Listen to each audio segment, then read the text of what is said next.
يصلي على رسوله الكريم أما بعد فأعوذ بالله من الشيطان الرجيم بسم الله الرحمن الرحيم ما كان محمد أبا أحد من رجالكم ولكن رسول الله وخاتم النبيين وكان الله بكل شيء عليما قال النبي صلى الله عليه وسلم سيكون في أمتي كذابون دجالون ثلاثون كلهم يزعم أنه نبي الله وأنا خاتم النبيين لا نبي بعدي اللهم صل على محمد وعلى آل محمد كما صليت على إبراهيم وعلى آل إبراهيم إنك حميد مجيد اللهم بارك على محمد وعلى آل محمد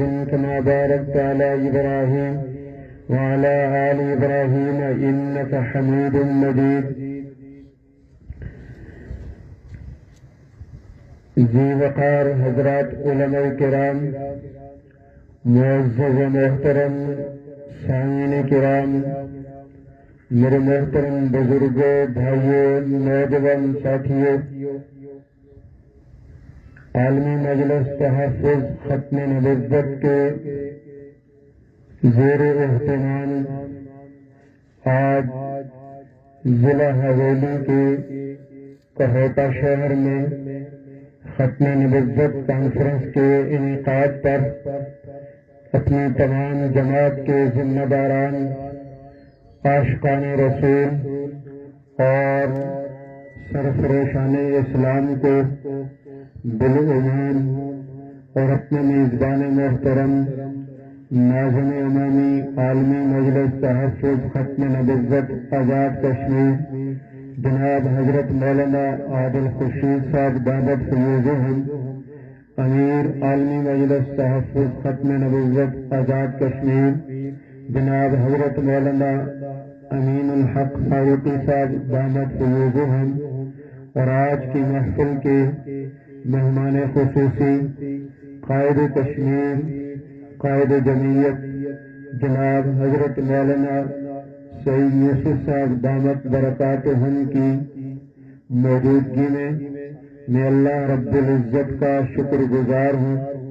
رب العزت نے مجھے اور آپ کو اس دھرتی کے مقصود کائنات ہستی کے تحفظ، عظمت، شان، رفعت، بلندی اور مقام کے قائل ہوتے ہوئے اس بنیادی عقیدے کا قائل بنایا ہے جو توحید کے بعد اگر نہ رکھا جائے تو عقیدہ توحید بھی بیکار ہوتا ہے، عقیدہ آخرت بھی بیکار ہوتا ہے، اسلام کے تمام بنیادی عقائد بیکار چلے جاتے ہیں، پورے کے پورے اسلام کے اوپر عمل بالکل بیکار اور ضائع ہو جاتا ہے اگر آدمی عقیدہ ختم نبوت کا قائل نہ ہو اور یہ بات نہ مانتا ہو کہ ہمارے نبی علیہ الصلوۃ والسلام اللہ تعالیٰ کے نبی بھی ہیں اور آخری نبی بھی ہیں۔ پچھلے انبیاء 1.25 لاکھ اللہ نے بھیجے، ان نبیوں کے لیے اور ان نبیوں کی امتوں کے لیے اپنے نبی کی نبوت پر بھی ایمان لانا ضروری ہوتا تھا، اور نبی کے بعد دوسرے نبی کے آنے یعنی اجرائے نبوت پر ایمان لانا ضروری ہوتا تھا۔ ہمارے نبی علیہ السلام کے تشریف لانے کے بعد اس امت محمدیہ کے لیے نبی علیہ السلام کی نبوت اور رسالت پر بھی ایمان لانا ضروری ہے، اور آقا علیہ السلام کے آخری نبی ہو کر نبوت کے اختتام اور وحی کی بندش پر ایمان لانا ضروری ہے۔ آج جو آدمی نبوت کے جاری رہنے کا قائل ہوگا وہ کافر ہوگا، اور جو ختم نبوت کا قائل ہوگا وہ مومن ہوگا۔ پچھلی امتوں میں جو آدمی نبوت کے اختتام کا قائل ہوتا تھا وہ کافر ہوتا تھا، اور جو نبوت کے جاری رہنے پر ایمان رکھتا تھا وہ مومن ہوتا تھا، ایمان والا ہوتا تھا۔ یہ واضح فرق میرے آپ کے اور پچھلی امتوں میں ہے اس لیے میں اپنی گفتگو کا آغاز کرنے سے پہلے میں ضرور یہ بات کہوں گا کہ آج کی اس محفل میں شرکت کے ساتھ ہمارے سر تشکر کے ساتھ جھکنے چاہیے، ہمارے دلوں میں ایمان و اطمینان ہونا چاہیے، ہمارے سر رب العزت کے اس احسان کے سامنے سرنگو ہونے چاہیے کہ رب العزت نے حضور کی امت میں بنا کر نبی علیہ السلام کی ختم نبوت کا قائل بنا کر رب العزت نے کسی ایسے فتنے کا شکار ہونے سے محفوظ فرمایا جس فتنے کے ساتھ آدمی اس دھوکے میں مبتلا ہو کہ میں مسلمان ہوں اور آخر میں جا کر جہنم میں پھینک دیا جائے اور جہنمیوں کے زمرے میں اٹھایا جائے۔ رب العزت نے ہمیں جنتیوں کا ساتھ نصیب فرمایا، کل اللہ تعالی ہمیں جنت کا مسکن بھی نصیب فرما دے۔ میں کشمیر، آزاد کشمیر کے اس حساس علاقے میں بیٹھا ہوں اور وقت بہت مختصر ہے، آپ صبح سے انتظار میں ہیں، مہمانان گرامی تھوڑی دیر بعد تشریف لانے والے ہیں۔ میں بات پھیلا کر کرنے کی بجائے سمیٹ کر کرتا ہوں۔ دو دلیلیں میں قرآن مجید سے آپ کے سامنے حضور کے آخری نبی ہونے پہ رکھتا ہوں، دو دلیلیں نبی علیہ السلام کے فرامین اور احادیث سے میں آپ کے سامنے حضور کے آخری نبی ہونے پہ رکھتا ہوں، اور اس کے بعد عالمی مجلس تحفظ ختم نبوت کے اس عظیم مشن اور اس عظیم کام پر دو باتیں آپ کے گوش گزار کر کے میں اجازت چاہوں گا۔ میں بلا تمید پہلی بات آپ سے عرض کرنے لگا ہوں کہ قرآن مجید کا بالکل پہلا ورقہ جہاں سے سورہ البقرہ شروع ہوتی ہے، اسی پہلے ورق کے اوپر رب العزت نے جہاں اپنے رب ہونے اور اپنی کتاب کے لاریب ہونے پر رب العزت نے آغاز کیا ہے، وہیں پر رب العزت نے اس سارے کی پہلے صفحے کی چوتھی آیت میں رب العزت نے ہمارے نبی کے آخری نبی ہونے کا اعلان کیا ہے۔ وہ کیا ہے؟ رب العزت فرماتے ہیں کہ میری یہ کتاب جو میں نے نازل کی ہے، اس کتاب سے کچھ لوگ فائدہ اٹھاتے ہیں، وہ متقین ہوتے ہیں، کچھ لوگ اس سے فائدہ نہیں اٹھا سکتے۔ ان کے دو نام ہیں، ایک نام ہے کافرین، دوسرے نام ہے منافقین۔ اس کتاب سے نہ منافقین فائدہ اٹھاتے ہیں، نہ اس کتاب سے کافرین فائدہ اٹھاتے ہیں، اس سے صرف اور صرف متقین اور مومنین فائدہ اٹھائیں گے۔ ان مومنوں کی نشانیاں بیان کرتے ہوئے رب العزت پہلی بات فرماتے ہیں یؤمنون بالغیب، فائدہ اٹھانے والے وہ ہیں جو ایمان بالغیب لاتے ہیں۔ دوسری نشانی بیان کرتے ہیں وَيُقِيمُونَ الصَّلَاةَ، نماز قائم کرتے ہیں۔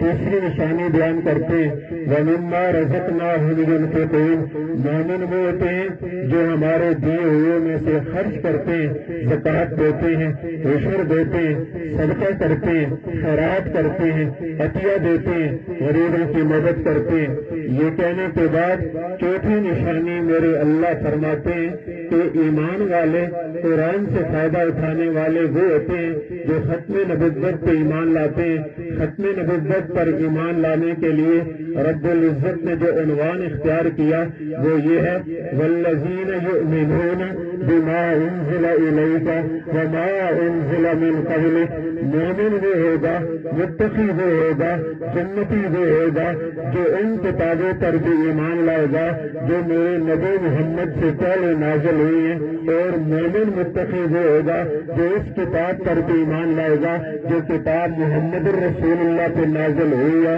اب یہاں اللہ نے دو وحیوں کا ذکر کیا ہے، ایک وحی وہ ہے جو حضور سے پہلے نازل ہوئی ہے، دوسری وحی وہ ہے جو حضور پہ نازل ہوئی ہے۔ اگر آپ کو یہ بات سمجھ میں آ رہی ہے، آپ نے اس بات پہ غور کرنا ہے۔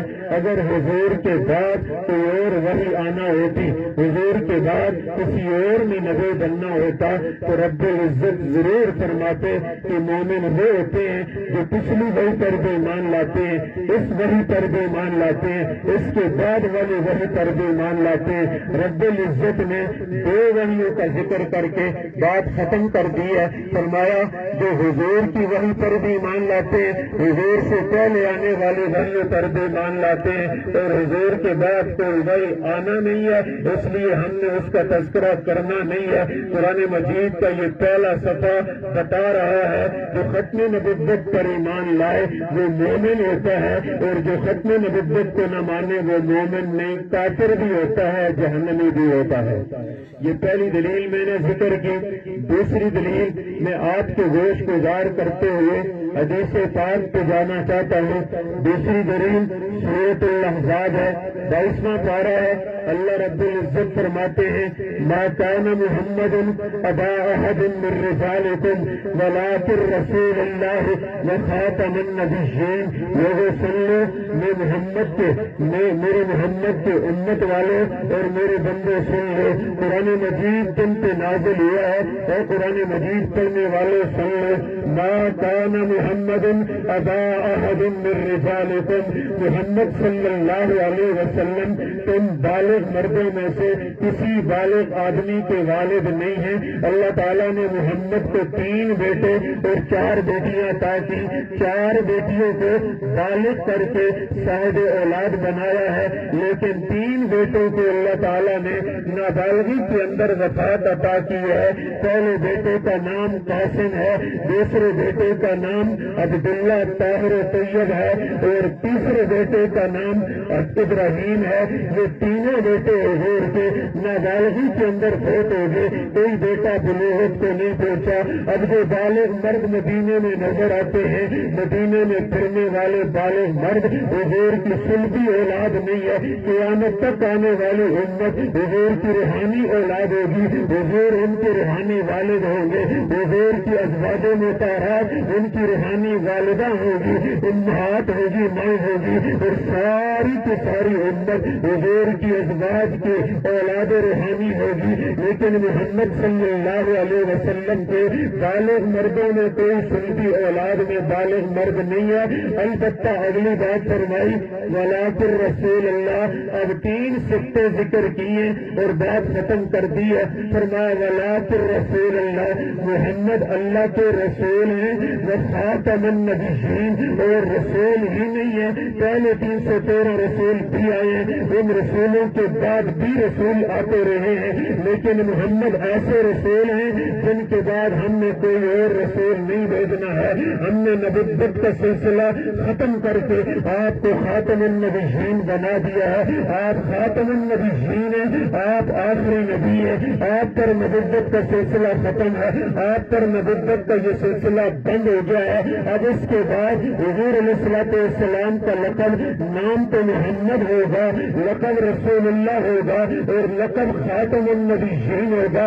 جب خاتم النبیین حضور کا لقب قرآن مجید نے رکھ دیا، اس کے بعد کوئی آدمی اٹھ کرتے ہے حضور کے بعد یہ چھوٹا نبی بھی نبی ہے، حضور کے بعد یہ ذلی نبی ہے، حضور کے بعد یہ بروزی نبی ہے، وہ آدمی قرآن مجید کا بھی منکر ہے، قرآن مجید کے دیے ہوئے لقب کا بھی منکر ہے، قرآن مجید کے دیے ہوئے حضور کے نام نامی اس میں گرامی کا بھی منکر ہے۔ میں اور آپ اس بات میں مبارکباد کے مستحق ہیں۔ اللہ کی قسم رب العزت نے ہمیں جس طرح سارے قرآن پہ ایمان لانے والا بنایا ہے، سارے عقائد پہ ایمان لانے والا بنایا ہے، اسی طرح عقیدوں کے بنیاد اس بنیادی عقیدے ختم نبوت پر بھی ایمان لانے والا بنایا ہے، اور حضور کو خاتم النبیین سمجھنے، ماننے اور جاننے والا مومن بنا کر ہمیں کامیابوں میں اٹھایا ہے۔ یہ دوسری دلیل میں نے ذکر کی ہے۔ اب اس کے بعد میں 2 دلیلیں حدیث پاک سے ذکر کر کے ایک ضروری بات آپ کے گوش گزار کرنا چاہوں گا۔ پہلی دلیل، نبی علیہ السلام نے اس طرح ایک عمارت، یہ دیکھیں میرے اور آپ کے سامنے عمارتیں نظر آ رہی ہیں، کوئی تجارتی پلازے ہوں گے، کوئی یا رہائشی مکانات ہیں، اسی طرح میرے آقا علیہ السلام کے دور میں اس طرح منزل در منزلیں عمارتیں نہیں ہوا کرتی تھی، لیکن میرے آقا نے نبوت اور ختم نبوت سمجھانے کے لیے آج سے 14 صدیاں پہلے میرے نبی نے کئی منزلوں کی عمارت کا حوالہ دے کے میرے آقا علیہ الصلوۃ والسلام نے ان منزلوں کے ساتھ نبوت کی عمارت کو تشبیہ دی ہے. فرمایا جس طرح ایک آدمی نے منزل بنائی ہے، عمارت بنائی ہے، اس عمارت کی پہلی اینٹ سے لے کر آخری اینٹ لگانے تک اس نے عمارت تعمیر مکمل کی، صرف آخری عمارت کی اینٹ کو چھوڑ دیا ہے، آخری عمارت کی اینٹ نہیں لگائی ہے. اب ایک بھی آتا آ کر عمارت کو دیکھتا اور کہتا کتنی اچھی عمارت بنی ہے، بڑی خوبصورت عمارت بنی ہے. دوسرا آتا آ کر عمارت کو دیکھتا کہتا کتنی اچھی عمارت ہے. اب ہر دیکھنے والا اس عمارت کو دیکھنے کے ساتھ ایک تبصرہ کیا کرتا تھا. تبصرہ یہ کرتا کہتا ہے کاش یہ عمارت بنانے والا یہ آخری اینٹ بھی لگا دیتا، عمارت مکمل ہو جاتی، عمارت پوری ہو جاتی. میرے آقا نے یہاں تک سمجھانے کے بعد آگے فرمایا رب العزت نے نبوت کی عمارت اور رسالت کی عمارت تعمیر کرنے کے لیے اللہ نے پہلی اینٹ حضرت آدم کی رکھی ہے. اس کے بعد یہ اینٹیں رکھتے رکھتے خدا نے آخری اینٹ کی جگہ چھوڑ دی تھی، وہ آخری اینٹ نہیں رکھی ہوئی تھی. لوگوں غور سے سنو، میں محمد کو بھیج کر، میں محمد کو نبی بنا کر اللہ نے نبوت کی عمارت میں آخری اینٹ بھی لگا دی ہے. اب میں محمد کی سیرت میں جو آخری اینٹ خدا نے لگا دی ہے اس عمارت میں اب اور کوئی گنجائش باقی نہیں ہے. میرے آنے کے بعد نبوت کی عمارت مکمل ہے. جس طرح اس عمارت میں آخری اینٹ لگنے کے ساتھ عمارت مکمل ہے، اب میرے بعد جس طرح اس عمارت میں اور اینٹ کوئی نہیں لگ سکتی، میرے بعد نبوت کی اس عمارت میں کوئی اور نبی نہیں آ سکتا ہے. حضور نے بڑے سلیس طریقے سے یہ حدیث میں بات سمجھا کے اس طرح صحابہ کرام کا مجمع لگا ہوا تھا. اصحاب رسول کے مجمع میں دوسری دلیل کا ذکر کرنے لگا ہوں. حضور نے یوں اپنی 2 انگلیاں اٹھائی، اس طرح 2 انگلیاں پیاری نبوت والی انگلیاں اٹھا کر حضور نے صحابہ کرام کو سمجھاتے ہوئے کہا اے میرے صحابہ، آنا والساعۃ کہاتین، میں اور قیامت ان 2 انگلیوں کی طرح ہے. جس طرح یہ 2 انگلیاں تمہیں نظر آتی ہیں اس طرح میں اور قیامت ان 2 انگلیوں کی طرح ہے. کیا مطلب ہے ان 2 انگلیوں کا؟ محدثین بیان کرتے فرماتے حضور علیہ الصلوۃ والسلام ارشاد فرما رہے ہیں ان 2 انگلیوں کے ساتھ، اگر اس کو بند کر دیں بہتر ہے، آواز اونچی ضرور ہو، ایکو میں ساتھیوں کو بات سمجھ نہیں آ رہی، اس لیے میں عرض کرنے لگا ہوں. میرے آقا علیہ السلام ارشاد فرماتے ہیں انا والساعۃ کہاتین، میں اور قیامت ان 2 انگلیوں کی طرح ہے. اگر یہ میں ہوں یہ قیامت ہے، اگر یہ میں ہوں یہ قیامت ہے. محدثین نے حضور کی اس حدیث کو لے کر حدیث کے 2 مطلب بیان کیے. غور کرنا، پہلا مطلب بیان کرتے ہیں فرماتے ہیں حضور بتانا یہ چاہتے ہیں جس طرح ان 2 انگلیوں کے درمیان تمہیں کوئی تیسری انگلی نظر نہیں آتی، اسی طرح میرے اور قیامت کے درمیان تمہیں کوئی دوسرا نبی نظر نہیں آئے گا. جس طرح ان 2 انگلیوں کے درمیان اور کوئی انگلی نہیں ہے، اسی طرح میرے اور قیامت کے درمیان کوئی دوسرا نبی اور کوئی دوسرا نبی نہیں ہوگا. اب ذرا دوسرے مطلب پہ آتے ہیں. میرا آپ سے سوال ہے، جب آپ نے یہ بات سمجھی ہے کہ حضور علیہ السلام کی اس حدیث کا معنی یہ ہے یہ حضور ہے، یہ قیامت ہے، حضور کے بعد قیامت ہے، بیچ میں جس طرح انگلی کوئی نہیں اس طرح حضور اور قیامت کے درمیان نبی کوئی بھی نہیں ہے. کشمیر والوں سے میرا سوال یہ ہے، کوہٹا والوں سے میرا سوال ہے، اگر اللہ نہ کرے کوئی مریض آدمی اس کی ان 2 انگلیوں کے درمیان کوئی شے نکل آتی ہے، انگلی کی طرح کوئی شے نکل آتی ہے، اضافی انگلی ہو، اضافی دانہ ہو، کوئی پھوڑا ہو، کوئی پنسی ہو، آپ مجھے بتائیں اللہ نہ کرے میرے اور آپ کے بچے کو ایسی کوئی شے نکل آئے، علاج کیا کریں گے؟ بوٹے کیا کریں گے؟ ڈاکٹر سے ٹائم لیں گے. ڈاکٹر سے وقت لے کر چیک کرائیں گے. ڈاکٹر کہے گا سال کا انتظار کرو, آپ کہیں گے سال بعد تکلیف بڑھ جائے گی, آپ مہربانی کریں ہمیں مہربانی کر کے جلدی وقت دیں. آپ ڈاکٹر سے جلدی وقت لینے کی کوشش کریں گے. آپ کو ڈاکٹر نے وقت دے دیا, اگر یہ انگلی کاٹ دی, پیسے آپ نے دیے, خرچہ آپ نے کیا ہے. ڈاکٹر نے اگر یہ انگلی کاٹ کر, اگر یہ پھیڑا کاٹ کر, اگر یہ پھنسی کاٹ کر آپ کے بیٹے کا علاج کیا ہے, آپ مجھے بتائیے آپ ڈاکٹر کا شکریہ ادا کریں گے یا نہیں کریں گے؟ ذرا سارے بولیں گے, ذرا اتنا بڑا مجمع لوگ بیٹھا ہوا ہے, بولیں شکریہ ادا کریں گے. آئیے علماء امت نے اسی مثال کو لے کر, مفسرین نے اس مثال کو لے کر, محدثین نے اس مثال کو لے کر بڑی عجیب بات ارشاد فرمائی. فرمایا نبی علیہ السلام نے اس مثال سے امت کو ایک سبق دیا ہے. امت والوں میں تمہیں بتا کے جا رہا ہوں, میرے اور قیامت کے درمیان کوئی نبی آنا نہیں ہے. جس طرح دو انگلیوں کے درمیان عموماً کوئی انگلی ہوتی نہیں ہے, لیکن کبھی کبھی کوئی انگلی آ جائے, اگر کبھی کبھی کوئی پھوڑا آ جائے, اگر کبھی کبھی کوئی پنسی آ جائے, اس کا علاج کاٹنا ہوتا ہے, اس کا علاج کاٹ کر پھینک دینا ہوتا ہے, اور کاٹنے والوں کا شکریہ ادا کرنا ہوتا ہے. بالکل اسی طرح قیامت کی صبح تک اگر میرے اور قیامت کے درمیان میں کوئی مسلمہ آنا چاہے, کوئی سجا آنا چاہے, کوئی طلحہ اسدی آنا چاہے, کوئی مالک بن نویرہ آنا چاہے, کوئی غلام احمد قادیانی آنا چاہے, اس کا جواب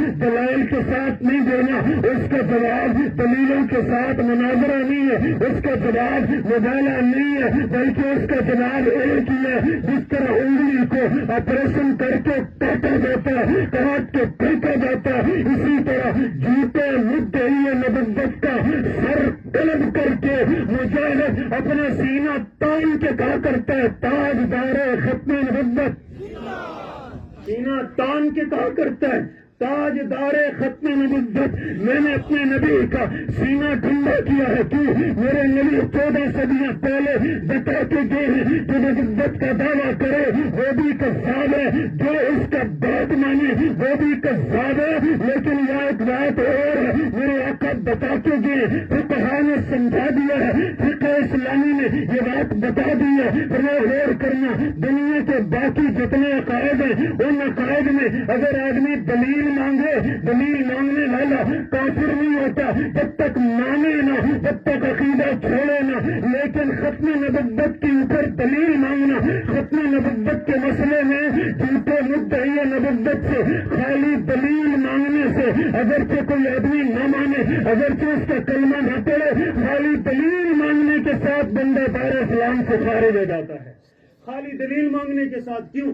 اس لیے جب دلیل مانگے گا اس کا معنی یہ ہے اس نے دلیل مانگی اس لیے ہے, چاہے مسلمہ سے مانگے, چاہے مالک بن نویرہ سے مانگے, چاہے طلحہ اسدی سے مانگے, چاہے سجا سے مانگے, چاہے جو ہے وہ غلام احمد قادیانی یا اس کے کسی ربی سے مانگے, اس کی کسی پیروکار سے مانگے, اور یہ کہے بتاؤ تو صحیح تمہارا مرزا کس طرح نبی ہو سکتا ہے, بتاؤ تو صحیح. یہ پوچھنے والا دار اسلام سے بولو کیا ہو جاتا ہے؟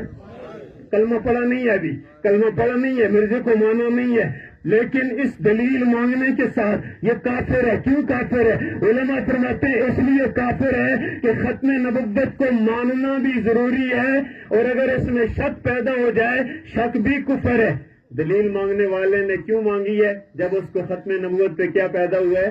شک پیدا ہوا ہے. ختم نبوت کا انکار بھی کفر ہے, اور ختم نبوت میں بولو شک کرنا بھی, ذرا سارے بولیں ایمان تازہ, ختم نبوت پہ شک کرنا بھی کیا ہے؟ کفر ہے. جب یہ کفر ہے, آئیے کفر کا علمبردار, کفر کا علمبردار کبھی کوئی چج کا آدمی ہوتا, میں بڑی معذرت کے ساتھ, جو بھی نبوت کی علمبرداری کرے وہ چج کا ہو ہی نہیں سکتا, لیکن میں اس میدان میں اتر کر بات کرنا چاہتا ہوں. کبھی کوئی چج کا آدمی آتا ہے, چج کا معنی کیا غور کرنا, جو نبوت کا دعویٰ کرتا ہے وہ چج والا ہو ہی نہیں سکتا, وہ سج والا دھج والا ہو ہی نہیں سکتا, وہ انسان ہو ہی نہیں سکتا. لیکن میں ذرا نیچے تنزل کر کے میں کچھ بات کہنا چاہتا ہوں. میں کہتا ہوں اگر حضور کے مقابلے میں کسی جھوٹے کو لانا ہی کم از کم ایسا لاؤ جس کا سر تو سالم ہو، جس کا ناک تو سالم ہو، جس کا منہ تو ہو تو سالم ہو، جس کے 2 کان تو موجود ہو، جس کی 2 آنکھیں تو موجود ہوں، جس میں اگر ان چیزوں میں عیب پایا جائے بولو وہ چج کا انسان کہلانے کے قابل نہیں ہے، نبی ہونے کے قابل کیسے ہو سکتا ہے؟ نبی ہونے کے قابل کیسے ہو سکتا ہے؟ اس لیے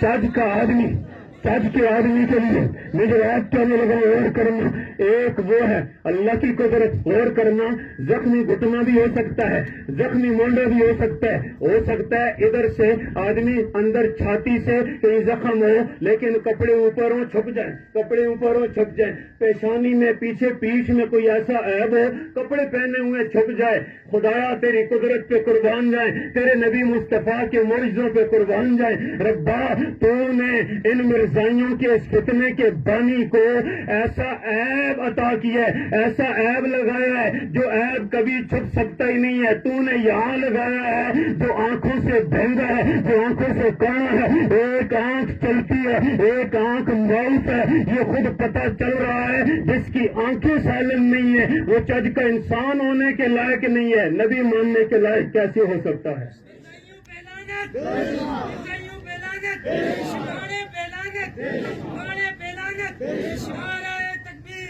یہ وہ چیز ہے جو رب نے یہاں لگائی ہے۔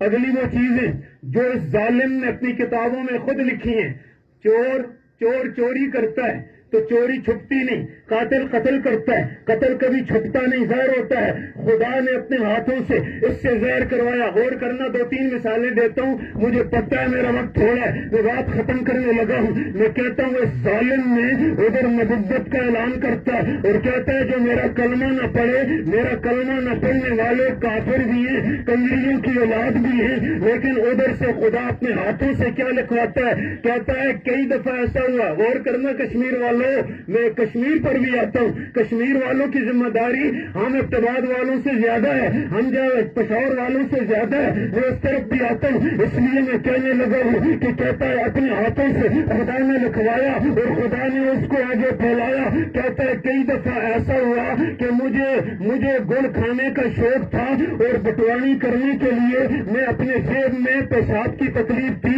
اور مٹی کے ڈھیلے رکھتا تھا۔ کہتا ہے اس طرف مٹی کے ڈھیلے ہوتے، اس طرف گڑ کے ڈھیلے ہوتے، میں کبھی ایسا ہوتا استنجا کرنے کے لیے گڑ کے ڈھیلے استعمال کر لیتا، کھانے کے لیے مٹی کے ڈھیلے استعمال کر لیتا، کھانے کے لیے مٹی کے ڈھیلے اور استنجے کے لیے گڑ کی ڈلیاں استعمال کرتا۔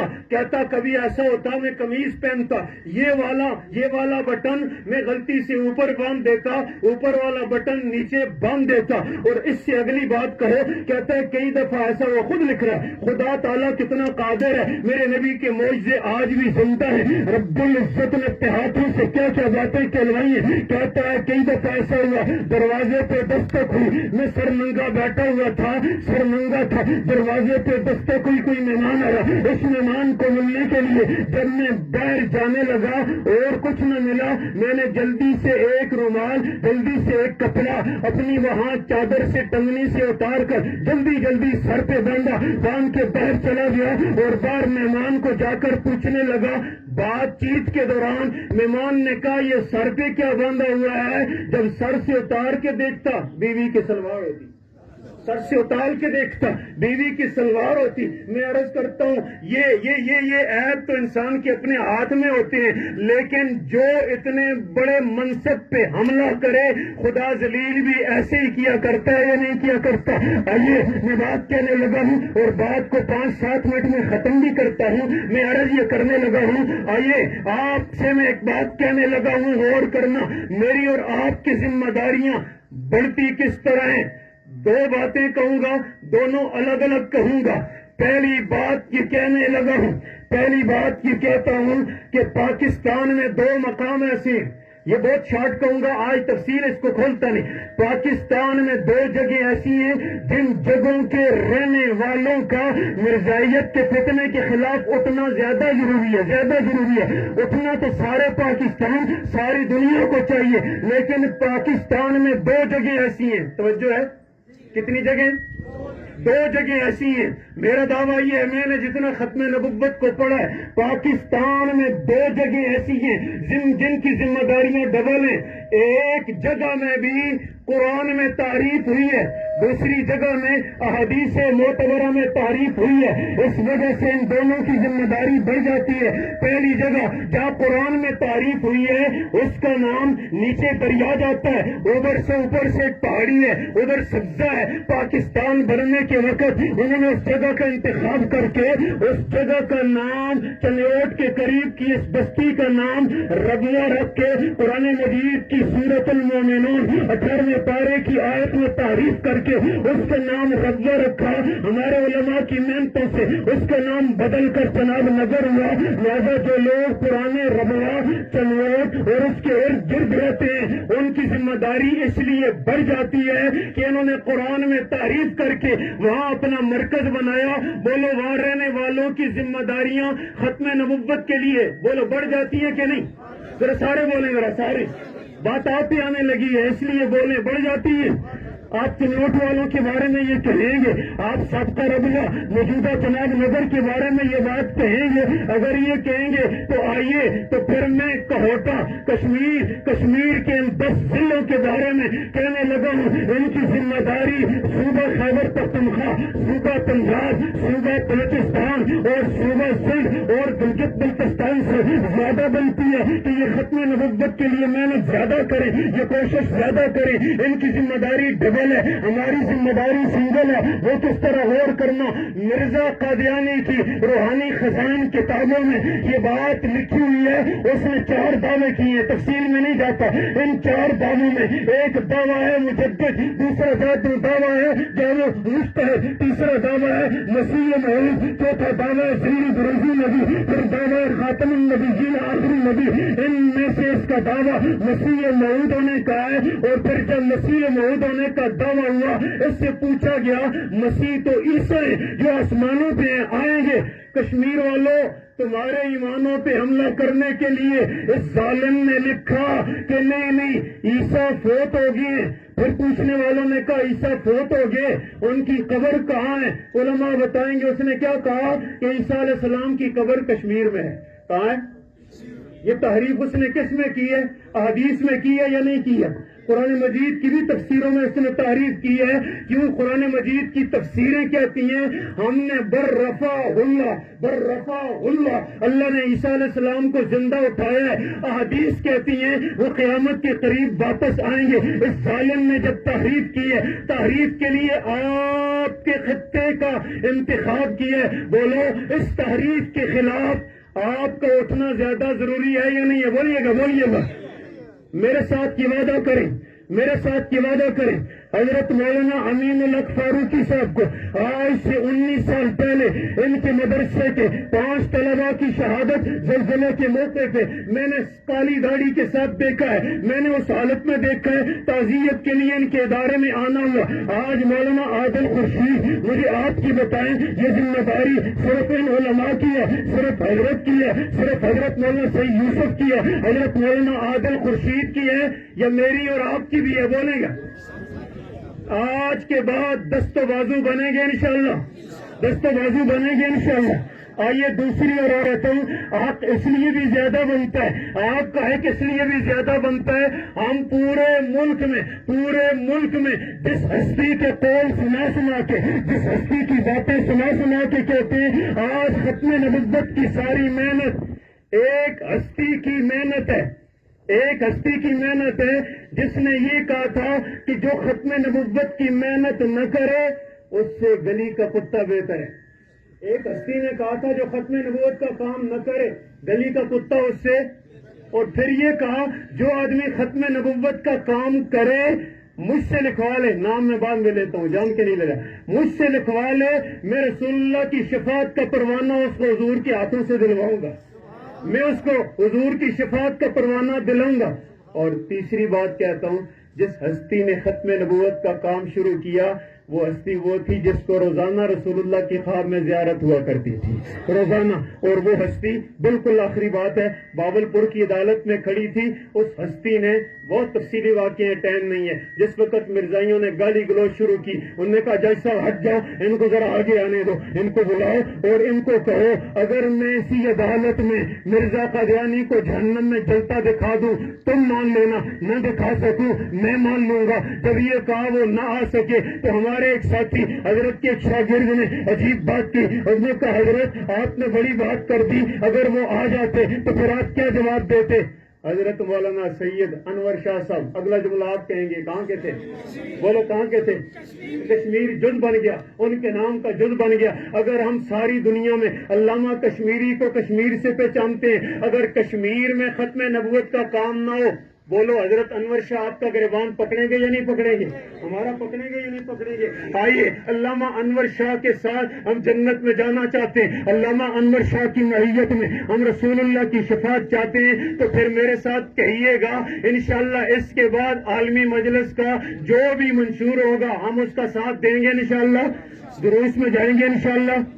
حضرت کی موجودگی میں مولانا عادل خورشید صاحب اور علماء کرام سے ایک میرے دل میں دائیا آ رہا ہے.